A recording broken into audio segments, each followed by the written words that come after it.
ఆదివాసీ జిల్లాలో అంబేద్కర్ జయంతి ఏప్రిల్ 14వ తేదీన భారతదేశం అంతటా జరుపుకునే భారతదేశ రాజ్యాంగ నిర్మాత అయిన డాక్టర్ బిఆర్ అంబేద్కర్ గారి జయంతిని ఆంధ్రప్రదేశ్ రాష్ట్రం ఆదివాసీ జిల్లా అయిన పోలవరం జిల్లా గంగవరం మండలం గంగవరంలో ఈరోజు ఉదయం ఏప్రిల్ 14వ తేదీ ఉదయం 10 గంటలకు ఆదివాసీ పాస్టర్స్ నాయకులైన ఎం బాబురావు గారు, కె ఆనంద్ గారు ఆధ్వర్యంలో అంబేద్కర్ జయంతిని ఉత్సాహంగా ర్యాలీ ద్వారా ఘనంగా నిర్వర్తించారు. అంబేద్కర్ గారికి జేజే అంటూ 4 రోడ్ల మార్గాల్లో నినాదాలు తెలియజేశారు. ఆదివాసీల ఆచారాలు అయిన కొమ్ముడోలతో ఈ యొక్క జయంతులు నృత్యం చేశారు. పార్టీలకు అతీతంగా రాజకీయ నాయకులు పాల్గొని అంబేద్కర్ గారు దేశానికి చేసిన సేవను వివరించారు. అనేక మంది ప్రభుత్వ ఉద్యోగులు పాల్గొని ఈ జయంతిలో నూతన ఉత్సాహాన్ని తీసుకొచ్చారు.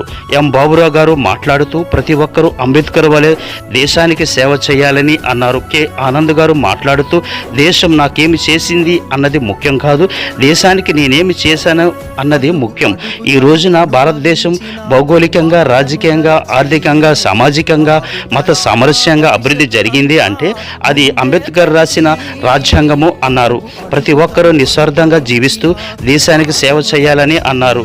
ఆదివాసీ నాయకులైన రాజరెడ్డి గారు, చేతపల్లి వెంకన్న, పిలుపు గారు, ప్రేమ, దేవానందు, అలాగే అనేక మంది దైవ సేవకులు పాల్గొని ఈ అంబేద్కర్ గారి యొక్క జయంతిని ఉత్సాహంగా నిర్వహించారు. అంబేద్కర్ మార్చాడు, ఏమైపోయే వాళ్ళము అంబేద్కర్ లేకుంటే, ఏ చీకటి మింగునో తను వెలుగై రాకుంటే.